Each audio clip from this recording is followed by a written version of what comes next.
FATF रो grey list रे पाकिस्तान जो 2-3 थर आमे ता पछरे आमे माने से कहउतले जो ऑपरेशन सिंदूर रे हमर कोन सफलता मिलिची प्रधानमंत्री तो आज कहले जे आमे किवली इंटरनेशनल स्टेज को मध्ये आनिचु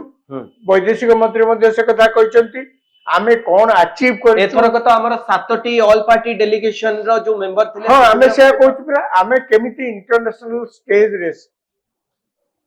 पाकिस्तान जो सतको पदारे पकईचु आमे सेटा प्रमाण विभिन्न आम जेते जेते अचीवमेंट हेची से विषय रे प्रधानमंत्री विस्तृत विवरण दैछन एवं शेषर से कहले जे सबुठ मते व्यस्त लागुची दुख लागुची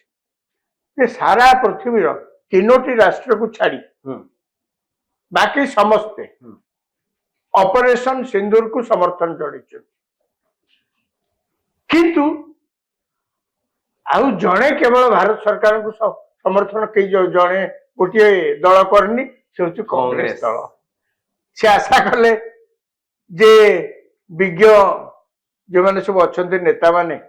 से माने परिस्थिति की भल कि अनुध्यान करेंगे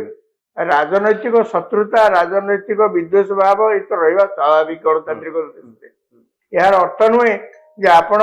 काकु विरोध करने को जाई देशर स्वार्थ को जलांजलि आपण देखंतु पाकिस्तान रे बिलावल भुट्टो भी जो समय रे मत रखिचंती केबे एमिति मत देई नांती जा पाकिस्तान रो सरकार को ओडुआरे पके बता अपेक्षा बारंबार से भारत आड़ को अनेक आक्षेप कर ताकर कोन आवश्यकता शत्रु राजनीतिक शत्रु की नांती से कहीं तो किछ कहंतिनी आमे गत काली मध्ये आलोचना करथिले जे रूस यूक्रेन भितरे झगड़ा युद्ध चलीछि इजराइल हमास सहित इजराइल ईरान सहित किंतु एमानकर विरोधी दल गुडी को ये प्रत्येक देशर सरकार को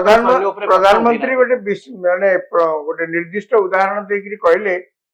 आम तयारी अस्त्र शस्त्र केते पारंगम तार गोटे प्रमाण देकरी से कहले कि पाकिस्तान एही ऑपरेशन सिंदूर बेले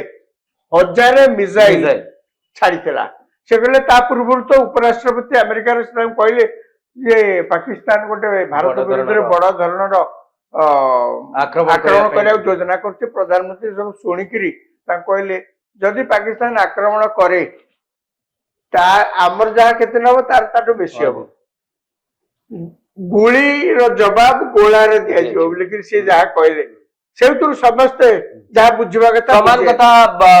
कारगिल युद्ध समय अटल बिहारी वाजपेयी कहते जे जदि पाकिस्तान किसी आक्रमण कला मानचित्र पाकिस्तान एवं लोकसभा आलोचना प्रधानमंत्री कहले 1000 मिसाइल केवल पाकिस्तान भारत विरुद्ध छाड़ी आज्ञा किसी कौट पड़ानी आमर एयर डिफेन्स सिस्टम एते मजबूत माने आमे कौन सी गोटे को ये सब पुणी आमर लोक Amri Indian made security system air security system तेणु से कहले आम लोक मैंने इतने प्रमाण कर देखी भारत इतने सामर्थ्य भारतर सामर्थ्य इतने अधिक बोलिक प्रमाण कर देखी सेटा प्रधानमंत्री कहले एवं सी सेना को एवं तीन सेना मध्य जो सिनर्जी कोऑर्डिनेशन जहाँ फल सफलता मिलला प्रधानमंत्री भाषण दीर्घ भाषण अनेक थर सेना को बहुत प्रशंसा करी कहचंती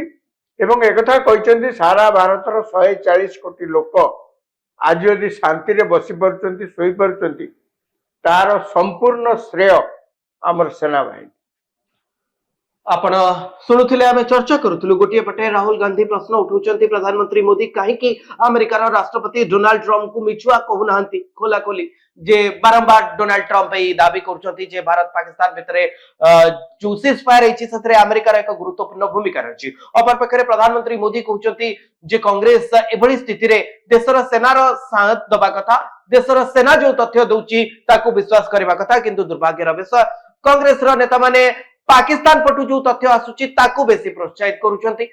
यारी भितरे तमाम आलोचना चलीथिला लोकसभा राज्यसभा रे आपण देखिछंती कोभली भाबे गुटी बड़ा वितर्क ऑपरेशन सिंदूर को नहीं हैला एथिरे प्रत्येक दलर सांसद माने भाग नेले मत मध्य रखिले मु आशा करूची ए चर्चाटी आपण मानको मध्य भल लागिथिबो आमे मध्य वितर्क करूतलु एवं आलोचना करूतलु जे प्रधानमंत्री मोदी एवं विपक्ष दलर नेता राहुल गांधी को भितरे जो कथा कटाकटी होइतिला बा परस्पर को जो बली भाबे ऑपरेशन सिंदूर को नहीं जवाब देथिले ये तमाम दिग विषय आमे आलोचना करूतलु आम न्यूज रूम सहित जोड़ी होई रहबा पई आपण माने आम चैनल को लाइक करंतु शेयर करंतु और सब्सक्राइब करंतु धन्यवाद नमस्कार।